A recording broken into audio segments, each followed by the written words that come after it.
So, good morning, everybody. Welcome to our July edition. This is still July, isn't it? July edition of Book Club. And this month's book, I want to put this month is, so I think we'll know what the Book Club is about, making sure that we're continually developing and actually sort of talking about those learnings, looking for insights, using a bit of group think. So, if we read it, we pick up certain bits, but everyone picks up different areas, which is great to share, and hopefully have some fun and enjoy each other's company as well. So, so our book of the month, it was a bit of an odd one. I was recommended this book about 6 months ago. Somebody sort of said that it completely changed the way they looked at their business. And they were actually now running it in the Canaries, so pretty much mostly remotely. So I thought, well, that sounds a good reason to have it as a book. If it's sort of completely changed the way that people look at working, and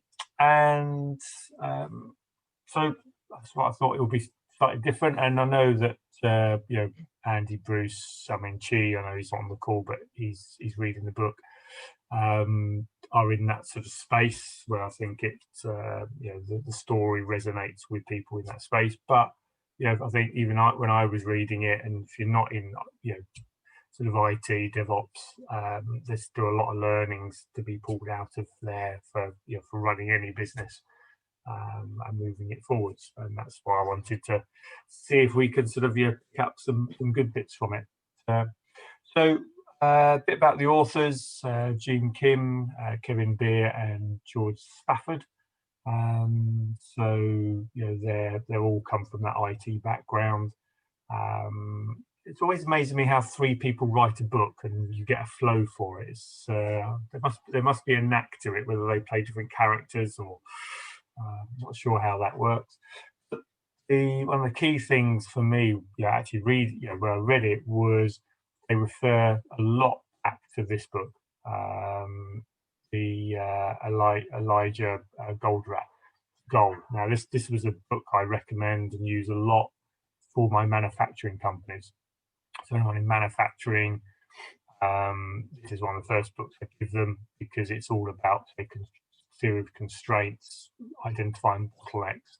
So it was very, that's sort of one of the big reasons I sort of chose the book, because it's sort of not based on the goal, but it refers a lot to looking at sort of service-based, non-product-based businesses in exactly the same way as you would a product. A product, it's quite easy to see it's moving through your organization. In services, it isn't, but if we think of it in the same way, then I think it really does help us build great businesses. So what I thought I would start with was, obviously this is a story that flows through, and it's always good to look at the characters. So does anybody sort of see themselves in any of the characters, or looking at people that they've worked with who you could put into the position of a character? So Ranjit is smiling there. So which one did you sort of find affinity with? Well, I quickly realised that I was perhaps the Brent of my business. And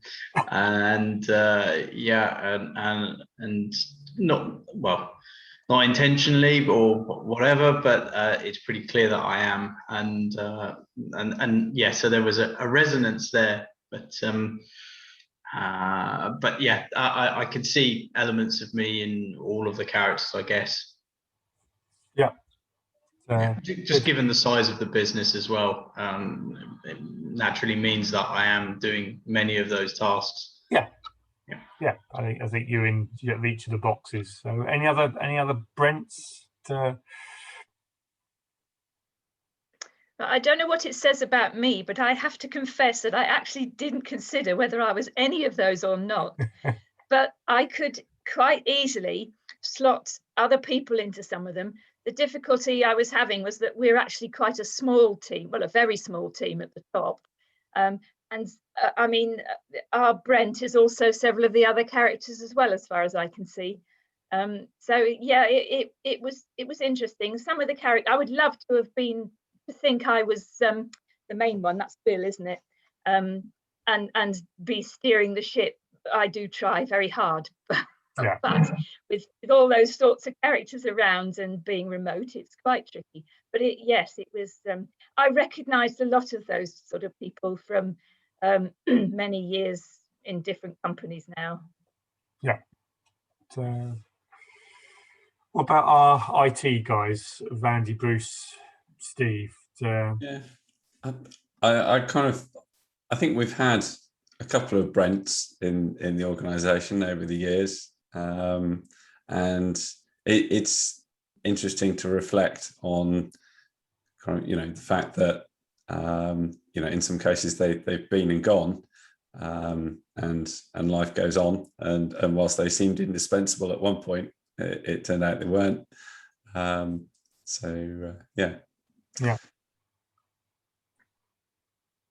So anybody come across a Sarah? That was an interesting character.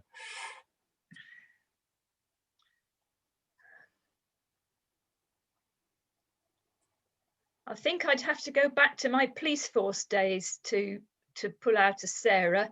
Yeah. Because yeah, we haven't really got a Sarah on the nursery, I don't think. I was thinking that, and for me it goes when I was in the bigger, sort of up 100+ organisations, Sarahs would seem to sort of pop out. People with their own agenda, trying to political moves to their own ends. That they were losing sight of what the company was all about. And would come in and cause havoc, and then sort of then suddenly they'd leave and go into another department and cause havoc. And what about John? Because John was probably the one that potentially changed the most.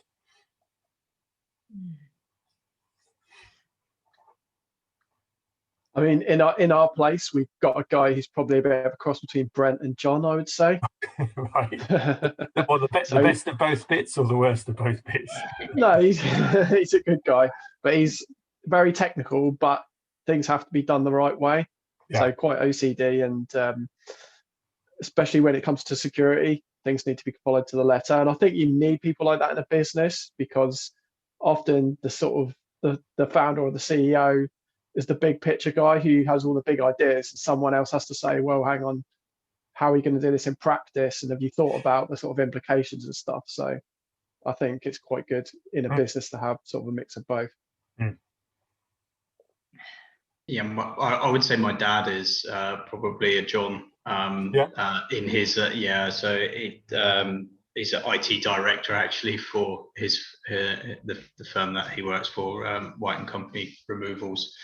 So I can imagine. Well, I used to work summers a long time ago, and even though Dad is head of IT, I mean, very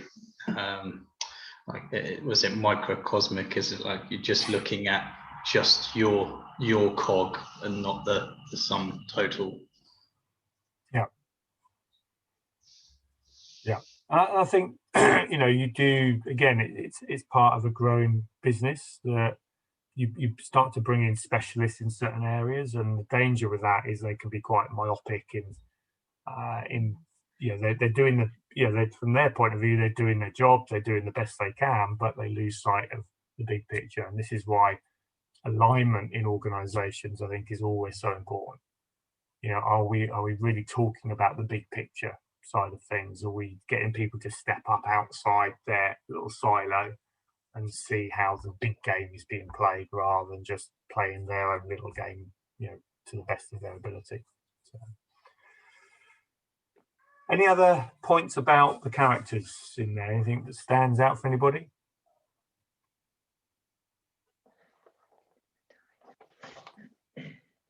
No? Okay. Cool. So it's not an easy book to review, this one. I was thinking, can't really go through chapter by chapter because it's, you'll just end up talking about the story.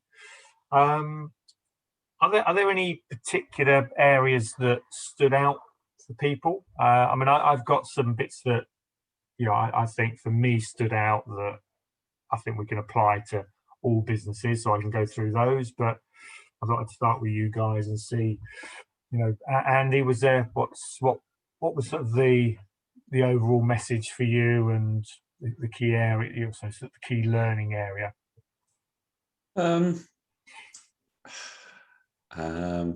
Thinking back now, because it's a while since I finished it, but I think just the comparison to physical manufacturing is quite a nice one.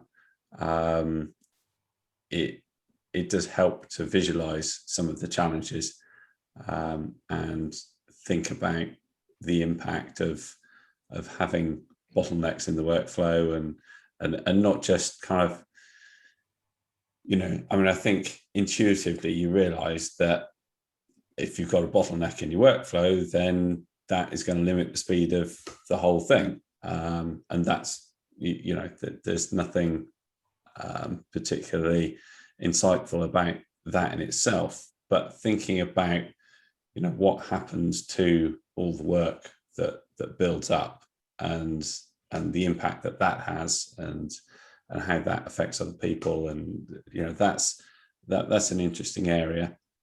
And, I've seen that in the past as well, where, in not just in kind of the sort of, software and IT side of the business, but just in any part of the business, if you've got somebody producing stuff that needs to be reviewed or published or whatever, then, if people are working away creating this stuff, then you've kind of got this increasing backlog that needs to be managed and reviewed. And, I mean, okay, it's just IP, so it just kind of sits there, but it's still like, there'll be a meeting once a week where people will read through the list and they'll waste time going through things that, are out of date or whatever.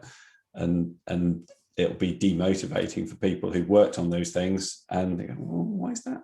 Why is that still not released? So that was an interesting takeaway. I think when we do this in manufacturing, generally the sign of a bottleneck is work in progress, so stock. So stock builds up and it sort of it's producing here. It gets to a point and then the bottleneck stops it. So you can physically see and therefore it becomes obvious to the people. I think in service-based businesses like this, it's much harder to see it because a job that's half done, is one piece of paper, if that. And so, bringing visibility into this, is, and I think that, the key bit for that was the T card approach. And I've actually, it was a good reminder because I've just brought it into another client and actually bought the T card, the old T card frame and with the little cards in it. And it's great because the whole company now can see, exactly where we are with jobs. So we make a lot of use of online Kanban boards. So yeah, see the work in progress. That's it. Cool, good. Bruce, anything particular areas from you? Well, it's obviously interesting book for us. We employ a lot of this in our own business, and and it's not just development and operations for us. We use it all over the place. As an example, we have a Kanban board, for processing our sales inquiries. But in terms of lessons, I'm not too sure what lessons I've learned. It was really interesting to see that full story from the very beginning. Well, I was reading in horror almost. The first few chapters, I felt so sorry for Phil, and I sort of wake up in the morning. perhaps thinking about challenges I have at IT Dev, and then I'd read a chapter of this book and think, oh my God, I wish, I'm pleased I'm not in Bill's situation. Yeah, I did like the point where he actually quit and just said, right, Yeah. that's it, I'm gone. And yeah, I thought, how many people feel like doing that, and whether they're prepared to do it. So, yeah. But yeah, it was just a really interesting story just to see how how a business that's really everything is going wrong for it. How potentially it could be transformed by adopting these methodologies. It's interesting. But yeah, I'm not too sure about particular lessons. okay, well, we'll dig into a few bits, and because I think for you guys, you've gone through that. You do a lot of this anyway, so Yes, yeah. And I was sometimes seeing it being reinforced that that's the right way. I think is still positive. Yeah, I think the message I would say is that it's not just for IT businesses, or it's not just about dev and ops. You can employ these techniques for many businesses in different areas. That's our own learning that we have from within IT Dev. Yeah. So cool, Steve. Yeah, I mean, lots of takeaways. Probably one of the big ones is probably the most obvious one, I think, that everyone reading it would see, is that not to rely on one person, because obviously if that person leaves or something happens to them, then sort of your business is screwed, really. So obviously the whole thing with Brent, and he had all the knowledge around how a lot of things were done in the business. Obviously you need to move away from that, and obviously at the end they changed that to having a lot of things that were automated rather than it being manually done by one person. So obviously that was a good way of moving away from having that sort of single point of failure, really. So yeah, lots of takeaways, but obviously that was definitely one of the big ones. Yeah, no, that's that. And I think it's spotting the signs that is happening, because often these people, the Brents of this world, they're 100% dedicated, so they put the effort in and they work, and it's very easy just to ignore it and go, oh, boy, Brent's working hard, but he's doing okay. But deep down, is he really doing okay? Certainly in today's world of mental health and things like that, if we don't spot this early, then it really can cause us problems down the line. Cool. Gary, how about you? Yeah, no, it was good. Like Steve, like you say, not having a reliance on someone like a Brent in your organization is something that we've worked on over the last few years, because there were one or two people that if they're on holiday or they're away, it was good. So yeah, I identified with having a Brent in the organization. Yeah. But for me it was good learning curve. Like you say, I've got no experience in manufacturing or anything like that, so to see some of the perspectives from the book from that point of view was good for me. Yes, I liked it. Good. G, so you probably see things from both sides of the fence.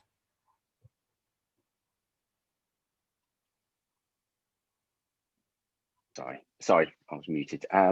It's I suppose looking at it from our business point of view, we're trying to match the IT to fit, or the information systems to match the processes that we go through, and it's been a journey. And that's I guess it's kind of understanding, that there are people within the organisation that it's like with organisations, that there are Brents, that people that have to be called when they're on holiday, and I'm one of those. And my sales director's on holiday at the moment for 2 weeks, and I think he's been I haven't called him too much. I've only sent him a few messages, but he's been called continuously by people. He's fretting about the business, and we need to delegate the work to other people, make sure that we can flow our business from left to right, that things come in and out of the door. And there is that view on kind of work in progress. I suppose my work in progress is stock, and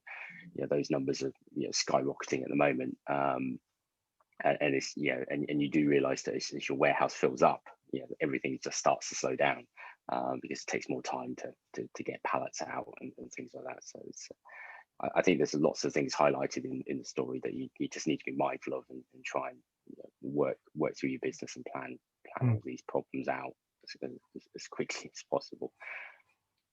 I think that, yeah, that point with people that go on holiday or don't have holidays, that that's always a good sign that they are a Brent. If I go away, then the whole thing falls apart, or I'm being constantly brought back from holiday. Now, obviously, if you're the business owner, then often that is you. In the early days, there isn't an option because there is no one else in the organisation. But certainly, as the business grows, keep an eye on that. We had issues with bookkeepers and people in the account staff that never had a holiday, and they were so they'd sort of, I suppose they hadn't done it on purpose, but they'd sort of made themselves so indispensable within the whole process. But in this particular case, they'd actually started nicking money and were scooping money out of the business. Because in their head it was, well, I'm not having any holiday, and I'm being treated like this, and I'm just going to sort of take extra. And they ended up taking, I think it's about £250,000 out of the business over the course of about 5 years, I think. It goes back to those pressures that we put people under that can come back and bite us in the bum at some stages. I think you're right there. There are processes, like bookkeepers, doing, processing payments and things. Those processes, can be automated because at some point someone does collect it, and it's no one's ever that important in the business, I suppose. And that's kind of real. I've kind of this. I've especially with the introduction of the new systems that we have, it's kind of dawned on you that it's not really that important. It's just the ability to kind of trace those things backwards and find out where they came from, not who does the work, I suppose. Yeah, the system is the important bit, and then you just need good people to run, great systems. Cool, Ranjit. Yeah, there was quite a few takeaways here. From one was concerns that certain members of staff can't see the whole life process, and I thought perhaps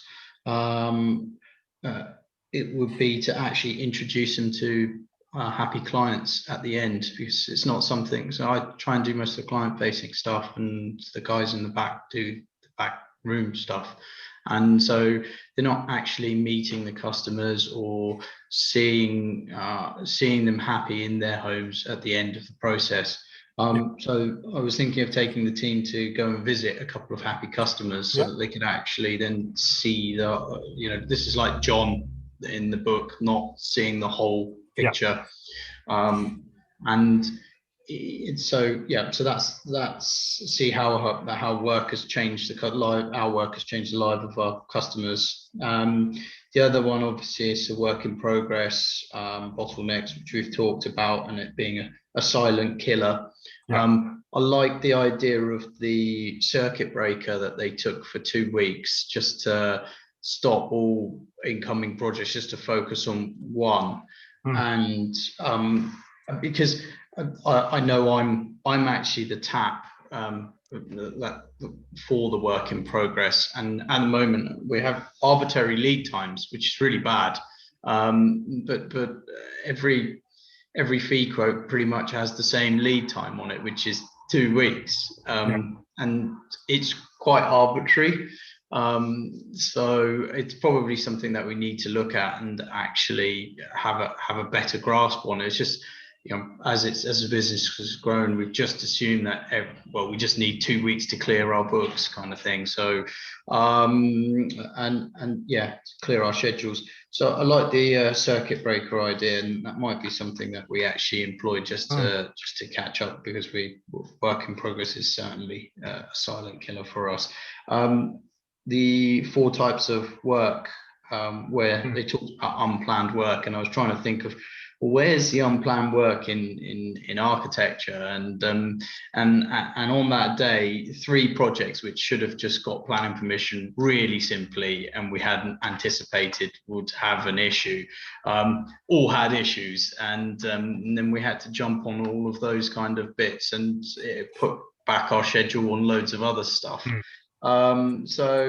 Yeah, managing unplanned work and how we can do that. And finally, it was systemizing and processes to remove reliance on people, which is what they do towards the end of the book. Yeah. Yeah. Cool. Great. That's good to see that. Sabrina, so what about you? Yes, it was, as you say, it was a different sort of book. I found it quite challenging, partly because I never have been an IT person, but I recognise that there is a lot of it that does apply across the board. I loved the novel because I could get stuck into that, but I found the second part, the handbook part, quite hard going. But things did jump out at me right at the start. Bill was given the new role to fix the mess. He received absolutely no edification at all. No one was informed what he was there for, what his role was, and he was given a crappy laptop. Well, I've been there, done that, so that gave me a big chuckle. I was very pro Bill all the way through. And then there was a phrase that jumps out: all the firefighting displaced all the planned work, both projects and changes, and everything revolved around or came back to Brent. Well, I don't need to say any more, really. That's how our business has functioned for years, not just with current characters, but with previous characters as well. And it's been a hard one to try and change. There were things that popped up. I mean, the phrase downward spiral and learned helplessness rather appealed to me, because those are something we've had to deal with. And then later on in the second section, it talked about the lean movement and continuous improvement. Those definitely resonated because we, in the past really, have done some courses on that sort of thing. And one of the things I distinctly remember is the people on the courses, some of them, came back full of enthusiasm with great ideas about how it could apply to us. But what struck me then was that it has to come, well, it can come from the individuals, but it's got to be supported by the leaders at the top. Yeah. And if you don't have the leaders reinforcing the learning culture, then the whole thing sort of falls by the wayside and you then have to start again. And I think a couple of people have touched on this. You need to understand the implications on the rest of the business. And it reminded me of something in my past, a seemingly small, harmless change that results in a crippling enterprise-wide outage. I think it was my second week at IBM back in the late 70s, early 80s, when I was really enthusiastic and keen and thought I knew how to do something and went the extra mile one evening and processed something. Sorry, that's mine. And sorry.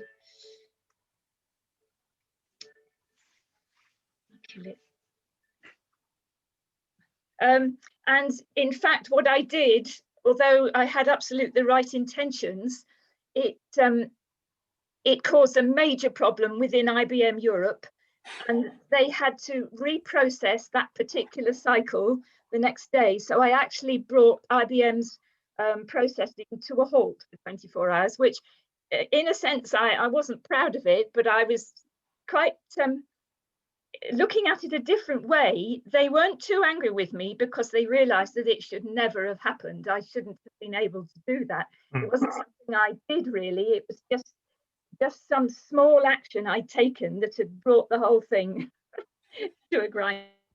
So you identified a weakness in the process. Absolutely, and I think probably my system in the neck. I didn't, and they just reran the cycle, and everything was fine the next day.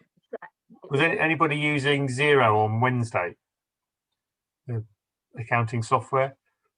because zero crashed on Wednesday. No one could get into zero. So there was a Sabrina somewhere in the world that just did a small little update, took the whole of the world's accounting systems offline. So good. Well, look, I think that's yeah, and I think that was key for me to see that, you know, it wasn't just about DevOps. It was about, you know, the whole organization and taking the lessons from it. So I'll go through a few that stood out for me. And I think you've, you know, I know Benji, you know, the first one is the one you talked about, which was that 4 types of work. You know, there's, you know, business projects which move the business forward. So that's the big picture stuff, you know, and, you know, as, you know, sort of, you know, directors, owners, that's the bit that we should be really sort of planning. Those are like the rocks,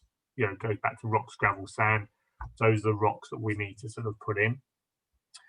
Then there's the internal projects that keep things moving. Then there are planned changes to that, and then it's that unplanned work, and it's that, you know, it's the firefighting unplanned work, as he says, that is the killer. You know, it stops you in your tracks. And, you know, so if this is sort of like, you know, rocks up here, gravel, sand, you know, it's the sand that is in the machine and grinds it to a halt. So it's that ability to turn unplanned work sort of almost into planned work.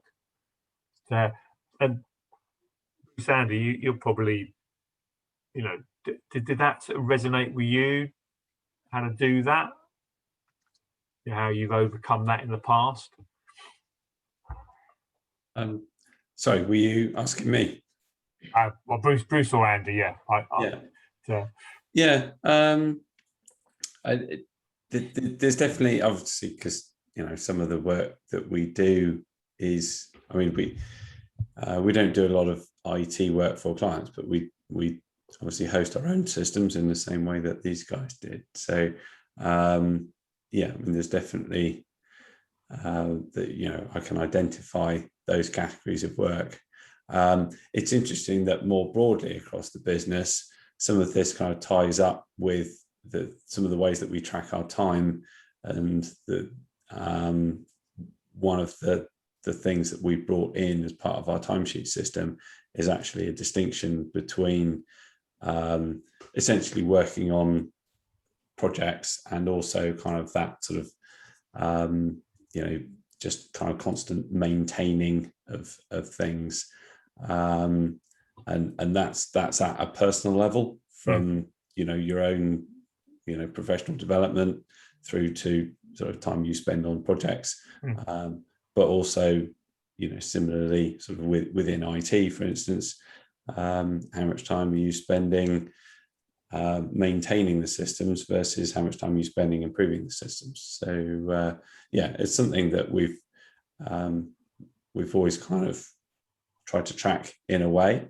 I think we've probably not identified as many as 4 categories, and I think that would be helpful to go back and to look and actually say, no, this is a strategic project or a business project, this is an internal project, and so on.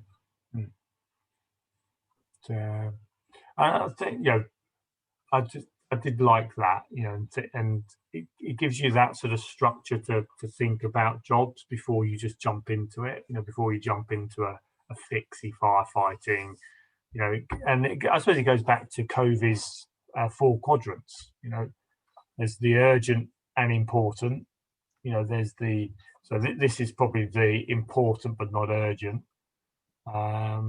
You know, so you're just trying to sort of categorize things as to where they sit, so that you can then, you know, get that control over it, and bringing the ticketing system in for, you know, for all of this. So there's tickets, you know, that has to go through a process, so you can then prioritize it, you know, as opposed to who shouts loudest gets his stuff fixed first. So, I did like thinking about, you know, if you are certainly, you know, if you or your team are constantly busy and, you know, running around, then you've got to take that step back and look at this in, you know, well, what are we actually doing? Are we doing, and this might be client work, so the business projects could be client work, come up with your 3-4 categories of importance and urgency, and then work on a way to actually deal with that. So did that one, I mean, you picked that one up, Ranjit. Is that something you feel you could sort of build into the practice? I think I think there's quite a few things that we can build into the practice, to be honest. No, I thoroughly enjoyed the book, and I think it's I think there's quite a few takeaways that we're going to build into the practice. But yes. Yeah. Next one was moving into sort of constraint theory, which again goes back to that, looking at where the bottleneck is, where the constraint is, and the first thing is you've got to identify it. And often we are too close in the business. Potentially we are the constraint. And if we are the constraint, it's very difficult to see that you are the constraint. But that's where we've got to take that step back, look at the whole process, and see that flow of work going through the organization. And then he says exploit it. So, which I wasn't quite sure what he meant by exploit it. For me, that was sort of like break it down, really understand it, and then subordinate it, then actually give ownership to other people, write the process, get it out of whoever is that bottleneck, then spread the load, as it were. Anybody else sort of, I mean, I know some of you probably done a lot more work on constraint theory, in the past. Anything that anyone picks up from that? I'm sure there's a really good, exciting book just on constraint theory somewhere, which I don't propose to have that as a book club book. But I think for me, this one then led on to the one I liked the most, which was what he called the principles of flow. And I love the concept of left to right, right to left. Did you pick that one up? So if you think about a manufacturing company, the goods come in, and then they flow through the organization, and then they end up at the customer. So it's the left to right process.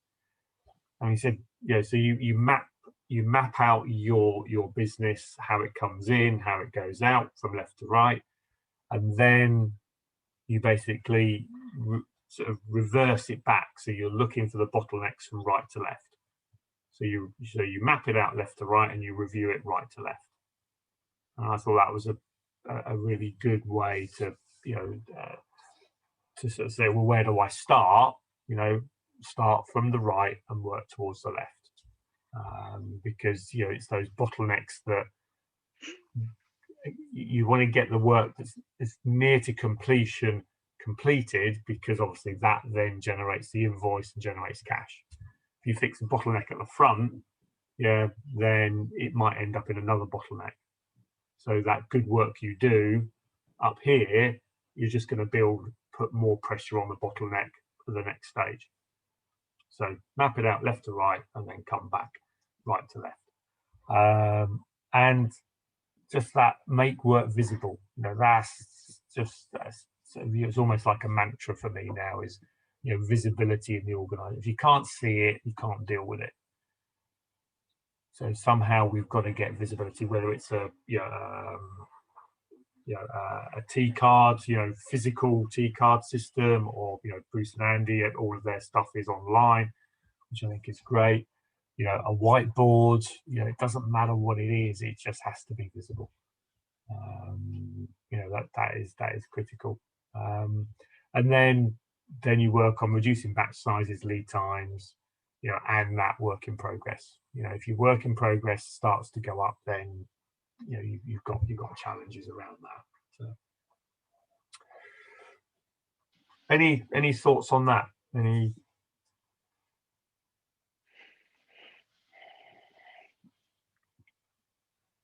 Chi, did you?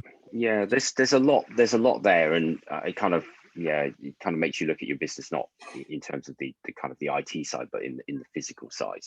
You know, making work more visible is you know, we have these silos where, you know, people just do their bit and they don't see that bigger picture, and it's having that's kind of, you know, some kind of scorecard system, you know, some kind of stats as to, you know, what we're doing. Yeah, I know we're progressing a little bit more with kind of, you know, daily updates and weekly updates with things, but I think the organization, you know, everyone up and down kind of need that visibility into seeing, you know, where things are, and to see that bigger picture. It's quite clever about the reducing batch sizes.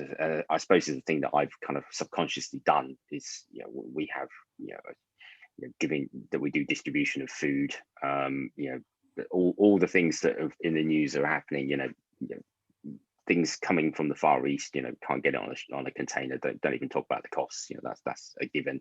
You know, lead times, all those things are all kind of extending.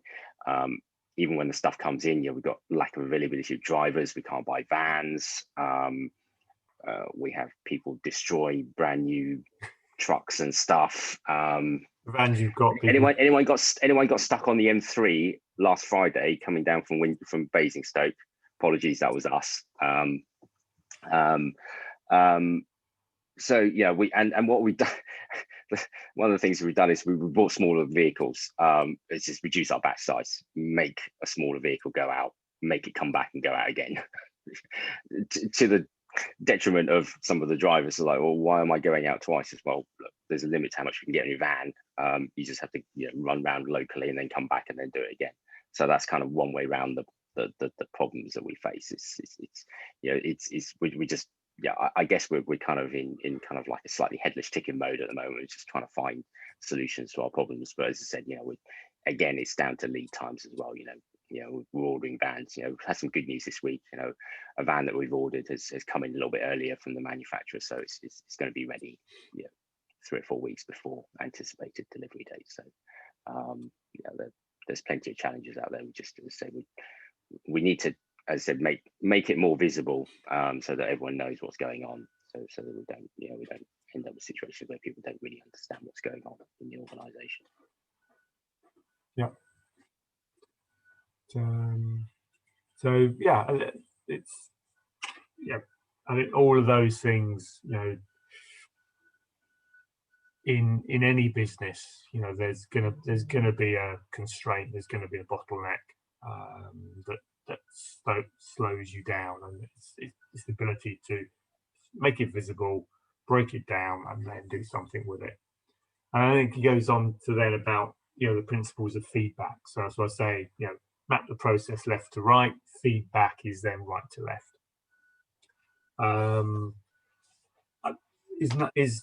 It was a big theme in this. It was almost like that sort of culture before Bill came in of, you know, failure should be avoided at all costs. You know, failure is a bad thing, and I think that is a killer in any organisation. And I've seen it, and I think I've been part of it in, you know, previous organisations where we had a bit of a tyrant MD, and, you know, he hated to lose, he hated failure. And so what all that happened, because he'd get really upset and bang the table and start swearing and blaming, all that happened is we just hid it from him. We made the same amount of mistakes, it's just no one told him. So he thought everything was doing okay, and, you know, we just sort of, you know, we worked on it and we tried to deal with it, but we just didn't tell him. So suddenly his visibility just goes out the window. You know, you can't, if you've got that culture of failure is a bad thing, you know, a bit like G with, you know, a driver sort of, you know, smashes a truck up. You know, if that then becomes something that, you know, we react negatively and bang the table and shout and swear and things like that, okay, internally we're feeling that, you know, and it's, you know, sometimes we just need to get that out of our system, but it can't be the legacy, it can't be, you know, something that people become fearful of actually owning up to. You know, we deal with it and we deal with it properly, but we can't, you know, be seen to creating that fear, because it just becomes toxic. And you know, it will cause more silos. It will cause it all going up to ground, because failure is inevitable. You know, just look at the Olympics. You know, and you know, they know that, you know, the chance of doing your best ever will be fantastic, but you know, 99% of the people aren't going to achieve it. So you've got to sort of accept that. I quite like the swarm to solve problems quickly. You know, that sort of think tank mentality. You know, when there is a problem, who needs to be in the room talking about it? How quickly can you bring people together and then let them go, and then bring another group of people together and let them go? And that ability to swarm, fix, go apart, swarm, fix, go apart, rather than just sit there with the wrong people in the room talking about it. You know, sort of that sort of side. I think that's, you know, Bruce and Andy, you do that really. I mean, you've built the organisation around those sort of groups of people, haven't you, to come in, solve a problem, and then next time they'll be working with other people. Okay, you're predominantly doing it for client stuff, but you know, I think that's another thing I did think that you've done really well. So, implement and test on a regular basis is really key, and you know, quality checks to the source.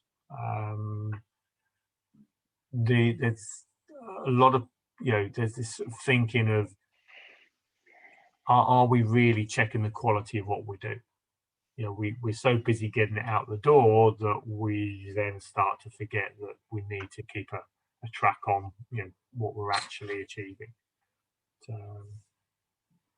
any thoughts on that side, Steve? Any of those points there resonate with you?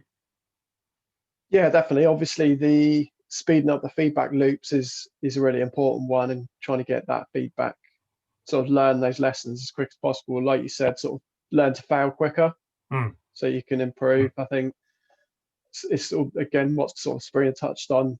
It's all the sort of lean principles, isn't it? And things like the minimum viable product. So get something out there, see how good it is, see how people react to it, and then obviously you can learn. Whereas if you spend months on doing something, you put it out, it might be the wrong thing, and so you've wasted a lot more time. So yeah, I think that's quite a good lesson from that.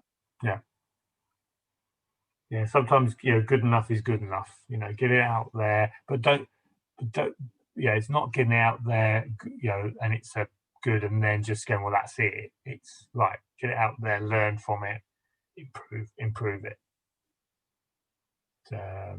You know, but the quality is, you know, get people checking their own quality, you know, spot checks, you know, reviewing it, because if they don't understand what good looks like, then in a way their quality will drop, because they'll be more focused on speed.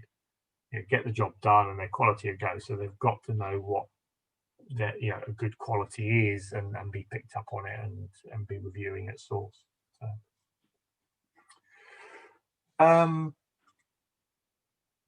then it was, you know, I think it goes back to that, you know, we talked about lean, Kaizen. You know, these are, you know, while they're principles, for me, they've always been culture. You know, there's a Kaizen culture, there's a lean culture. It's not just something that you know, you read in a textbook and you sort of follow. It's something you believe in and you live. And it's no good just, I think, Sabrina, you said, from the, you know, if the top don't buy into this, then you've got no chance. You can't send people on a lean course and you know, and these courses, and come back and put them in the same environment in which they left. You know, they've either got to be the change that you want, you know, or, you know, everyone's got to go on the course, as it were, and then come back and say, right, we commit to this as an organisation, as a culture. So you talked about, obviously there's got to be high trust. What about the when he did the off-site and everyone had to open up and tell something personal? Did that, Gary? You're laughing at that. Have you done that in your company? I haven't done it with this company. We've done it in the past, sort of thing. I think most people fall into one or two camps. They'll either, embrace it, or they'll poo-poo it, really. Yeah. So, I'm not a big believer of it, but some people can play the game. But it made me laugh because it did remind me of an exercise I had to do once many years ago. Yeah, it's not a very British thing. So I think it can work. We certainly did it when we joined Action Coach. It was a big part of our induction, and in that environment, it actually worked quite well. But I think you're just throwing people into it. Are they really going to open up? I think you need an element of trust to start with before people are going to really open up, and that does take a bit of time. So yeah, I think the theory's right. The practical, I think you've just got to look at who you've got, what your team is, and then work on ways to do it. Kind of comes back to that circle of safety from the previous book, doesn't it? Circle of trust. Exactly. Yeah, I think if you're in an untrusting environment and then you suddenly do that, I'd be careful of what results you actually get. You got to start somewhere, but I personally would rather see an element of trust before you really go into that opening up side of things. We try and do a whiffle every every first meeting of the week, what I feel like expressing, and that's just anything, but it's probably not as torturous as as what they did in the book. And I'm glad you picked that up. I mean, I probably don't shout about the whiffle enough, that it's a way to start the meetings just to get people present. It gets them to actually speak what's on their mind, because you don't know. Everyone comes to the meeting with their own baggage, and rather than going straight into your agenda, talk to them about what's on their mind, and it does allow people to go, look, whatever I say, it's okay. I'm not judged on it. I'm again, gets away from that fear, and you need people to be open and honest. And if they're fucked up, you need to know that they've fucked up. Otherwise, they're doing that and not telling you. That's going to cause you problems down the line. So then he talked about the different types of organisations. A pathological one where it's all fear and threat. So I've definitely been in one of those in the past. A bureaucratic, can be a little bit too systems and processes, and you forget about the people side. And I think the generative one, share information, success and failure. That is always the key. That's why in coaching sessions it's always about what have the wins been, what have the successes been, where's your biggest challenge, and improve the daily work, to get more things done. So improving. I think I picked up a few quotes, because there was quite a few good quotes through the book. Improving daily work is even more important than doing daily work. That is almost like working on the business is more important than working in the business. So if you could do one thing each day to improve the flow, as well as actually doing the work, then you're onto a winner.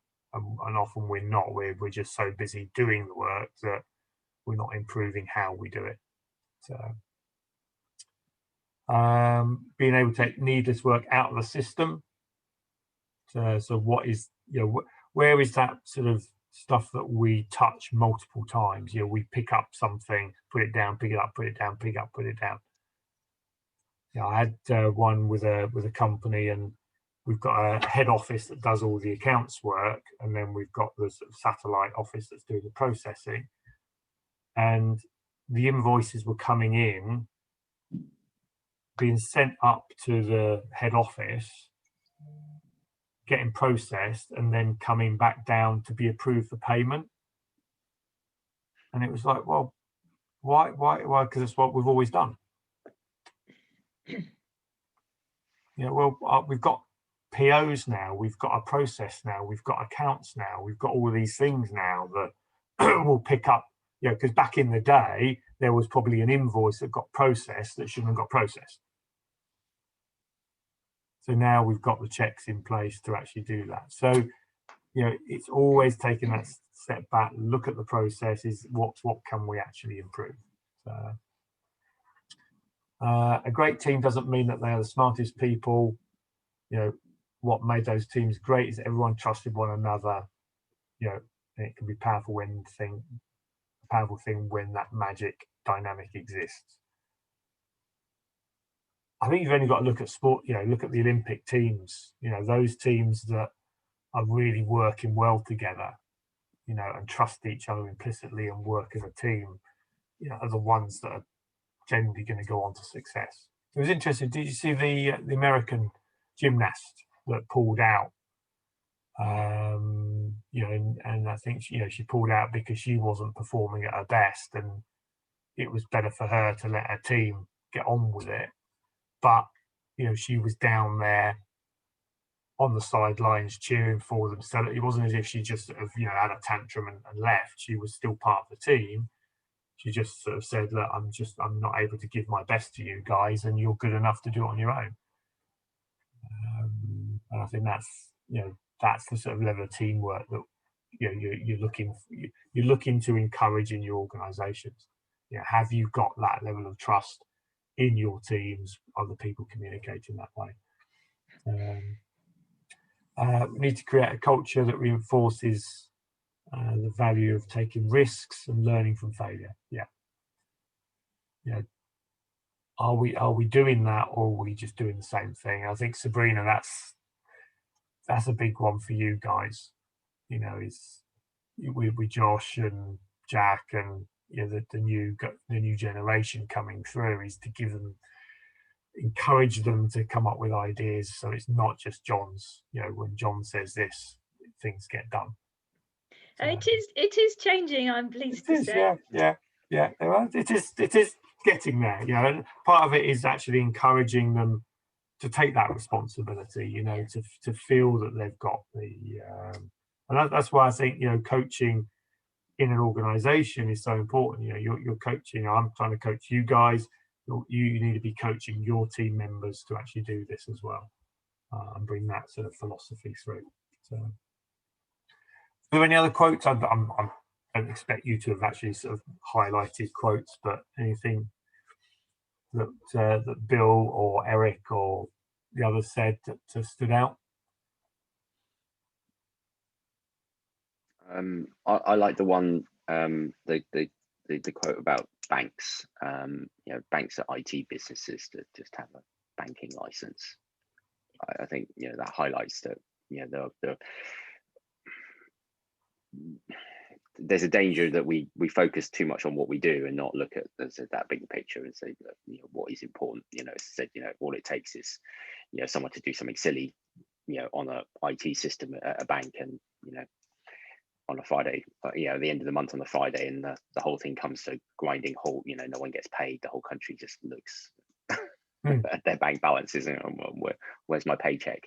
And they're all sweating over their mortgage payments and everything else. Yeah. There's a danger there. It's the same with myself. As I said, within the IT's quite critical nowadays. If the thing stops working, everyone, it's like a power failure. We have power failures once in a while. That the whole the computers go down, and everyone's we can't answer the phones. We can't can't do anything. All sat there. We can't even check people out. We've got people stood there going, I want to pay for stuff. I've got cash in my hands. Can you add it all up? It's like, well, we just have to run around and write down all the prices one by one and get a calculator out. The reliance is heavy. So it's we need to work on. I had a power cut on Tuesday at home, and I thought that's fine. I'll use I'll just use my phone, but I don't have mobile reception here, so I'm on Wi-Fi calling, so I couldn't even use my phone. It's like nothing. Oh, I'm gonna have a cup of tea. No, can't have a cup of tea. So I had to go into the office to work. So I think, in summary, then the key things for me is DevOps is a broad approach to work in general. Development and operations. Operations is the doing. Development is the improving. So we've got to be looking. Are we improving the system? Are we improving how we do things as well as actually doing the work? And that's why we're all doing 90-day plans. We're looking at taking a step back. Right? How do we improve the system, the flow, the organization, as well as actually doing the work?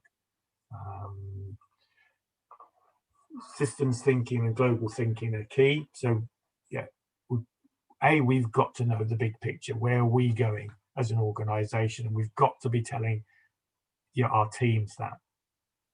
Even if we're small and we're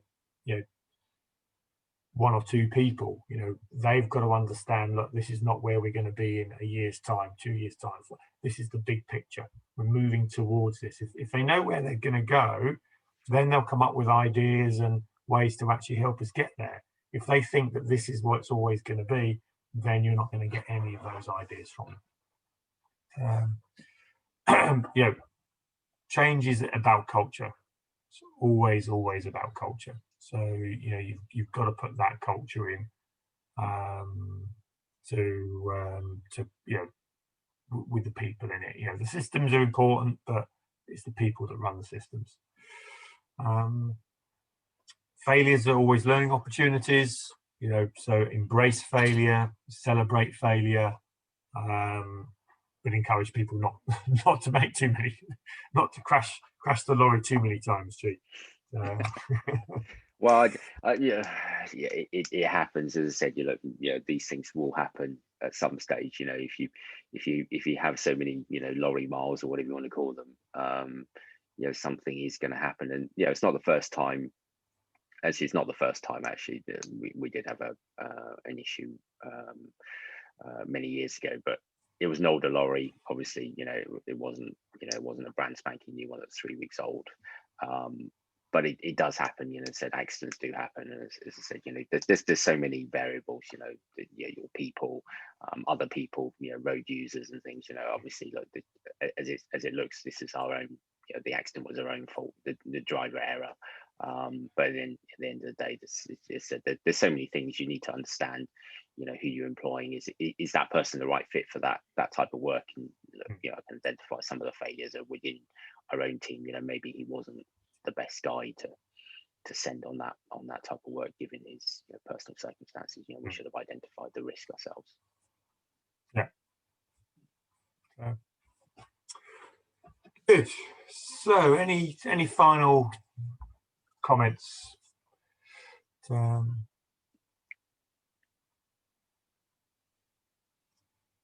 No? Cool. Good. So we're going to go, I say, back to sales. Move into sales. I'm not sure we've done it. I think we did. Did we do the Tom Hopkins book a while back? I can't remember actually. But we haven't done sales for quite some time. So this is an old classic. I think it was written in sort of the mid-80s, something like that. So you'll have to put it into that context. So a little bit of it is a little bit sort of based on the way that the 80s worked. I mean, obviously, I think he refers to the internet maybe once in there. It's very much old traditional sales, but I think Brian has a great way of putting things across. It is about the psychology. So what we've got to do is take what he's talking about in the context of how we did things in the 80s, and then modernize them and bring them into today's world. So it's still going to be applicable to how we build websites, you know, how we communicate through social media. All those things are the same, just the medium in which we're doing it might be slightly different. So it'll be a good one to you know, to get our teeth into. It is on audio, Kindle, but Jane will get those books out to you hopefully today or over the weekend, so you've got them for next week. I have checked that they are in stock, so we won't have the issue where the Phoenix project, there was only one in stock when I bought it, and then we had to wait for a reprint. So but that's that one. And then Mastery Workshops. Kevin. Yep. You've got 2nd of July. I assume that's a typo. Oh, did it not? Oops. Go back. Well, apologies. I'm sure I did change that. That is the 30th of July. So yeah. So 30th of August. 30th of August. Okay. That was 30th of August. today. I'll go back to the calendar. Yes. The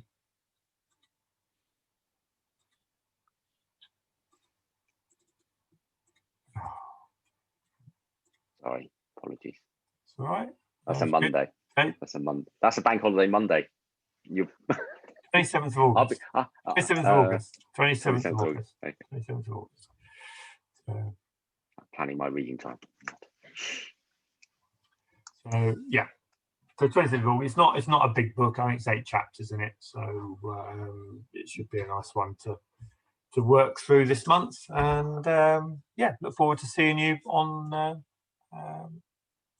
well, I'll see most of you before, but those that I won't, I'll see you on the 27th of August. Have a good, enjoy the rest of Friday, and have a good weekend, and we'll see you soon. Take care. Thank you, Kevin.